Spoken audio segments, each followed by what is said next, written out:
first preparations for the Paris conference on Libya. President Sisi follows up developments of ongoing national projects. And President Sisi receives Arab and African general prosecutors. Welcome back. The news in details. President Abdel Fattah al-Sisi on Monday received a phone call from his French counterpart, Emmanuel Macron. Presidential spokesman Bassem Radi said that the phone talks tackled the current preparations for the international conference on Libya, which will be hosted by Paris this month. Macron expressed keenness on exchanging visions with President al-Sisi on settling the Libyan crisis, praising the efforts exerted by al-Sisi in this regard. For his part, President al-Sisi reviews Egypt's constant stance towards the Libyan crisis and the Egyptian efforts in pushing for a settlement on the military, political and economic levels. The phone talks also tackled means of enhancing bilateral relations in several sectors, especially military and the economy. The two leaders exchanged visions in several international and regional issues, including the latest developments in Sudan. President Abdel Fattah al-Sisi instructed to apply modern standards in upgrading all the cities across the country. President al-Sisi also ordered to develop the infrastructure of these cities in a way that turns them to green and environmentally friendly places through using clean and renewable energies, especially in public transportation. The President's directives came during his meeting on Monday with Prime Minister Mustafa Madbouli, which tackled the progress reports of a number of ongoing national projects nationwide. During the meeting, President al-Sisi was briefed on the latest developments of Al Fustat project, where the President ordered to finalize the phases of the project during the year 2022, within the comprehensive development for the area of ancient Cairo to become a tourist attraction. Meanwhile, the Premier reviewed the construction progress for developmental and tourism projects in El Alamein and Sharm el-Sheikh cities. President Abdel Fattah al-Sisi on Monday received Arab and African public prosecutors who are participating in the global conference on the role of public prosecution officers in combating cross-border crime. The conference is organized by Egypt's public prosecution. The President asserted state support to the public prosecution and different national judicial bodies as it considers law supremacy a governing principle. He said justice is a leading value and a base for community stability, so it entails the keen desire to ensure independence of the judiciary. President al-Sisi asserted Egypt's support to both Arab and African public prosecutors' role in fighting cross-border crimes, notably terrorism, especially within the current unfolding crises that are hitting the two regions. The President reviewed Egypt's integrated vision for cross-border cooperation that is based on understanding and respecting different cultures, traditions, and set of values for different nations. During the President's meeting with Arab and African prosecutors, an open dialogue was held with the attending prosecutors hailing Egypt's developmental drive.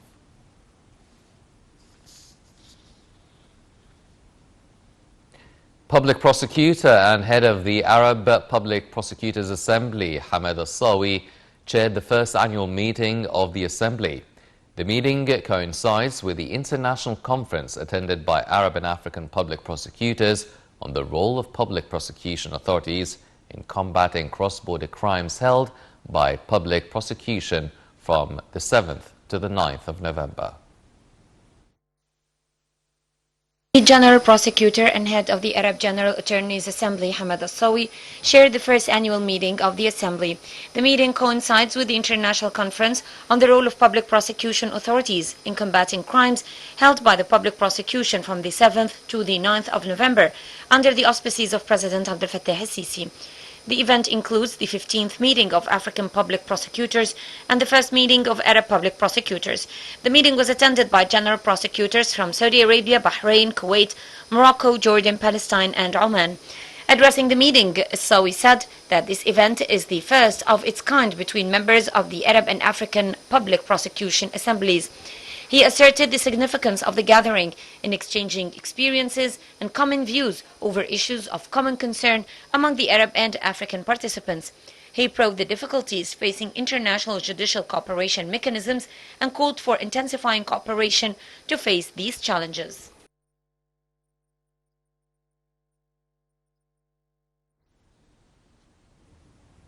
The Egypt-US strategic dialogue was launched on Monday with the participation of Foreign Minister Sameh Shoukry and his US counterpart Antony Blinken. Following their meeting, Shoukry and Blinken held a joint press conference during which they tackled several regional and international issues of mutual concern. Shoukry asserted Egypt's commitment to its partnership with the US as an important pillar for preserving peace in the Middle East. He reiterated that Egypt is looking forward to fostering cooperation with the US in various domains during the coming period. The minister also expressed appreciation for the US logistics support in combating terrorism. For his part, Blinken praised Egypt's important role in solving the current regional issues, especially the Libyan crisis.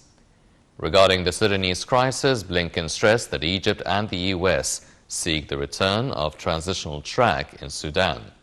Blinken also said that his country is keen to boost bilateral relations in several fields and pointed out that the U.S. investments in Egypt exceed $40 billion, with the aim of improving joint economic cooperation. Washington hosts the strategic dialogue between Egypt and the United States on November 8th and 9th.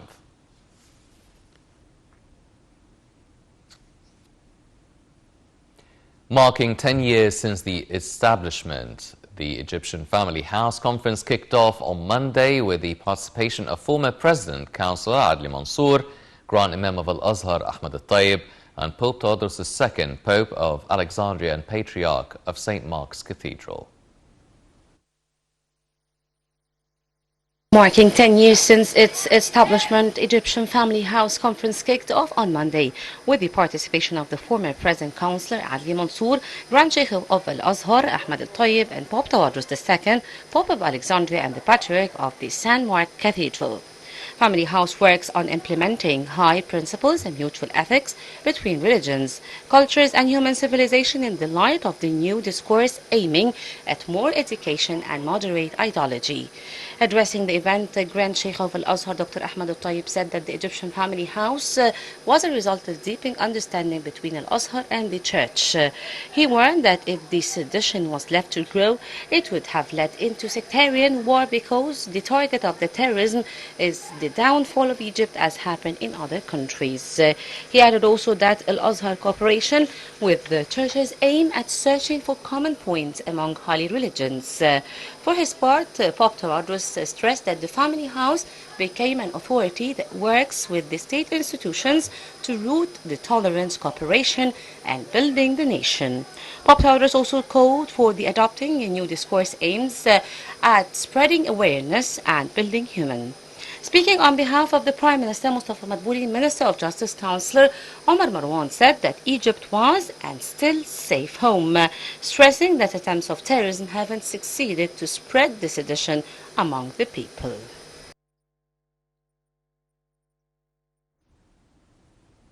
Upon directives by President Abdel Fattah el-Sisi, a military aircraft loaded with tons of food aids headed to South Sudan to help the African sister country in facing the floods that have hit the country recently. The aids reflect the vital role played by Egypt in its continental environment and in helping the African sister countries to overcome the current crises.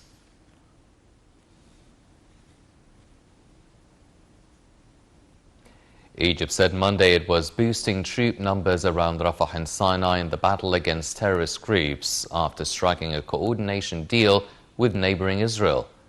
No details of how many extra soldiers would be sent, but it is the first agreed increase in troops since 2018.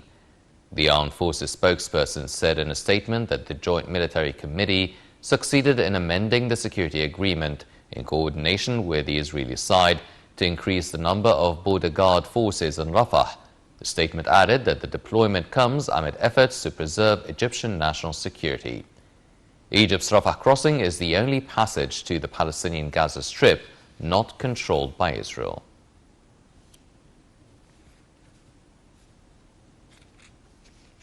The Assistant Secretary General of the Arab League said on Monday that discussions with Lebanon about its rift with the Gulf states are going in the right direction. A delegation from the Arab League is visiting Beirut to try and address the crisis that broke out following a minister's critical remarks about the Saudi intervention in Yemen.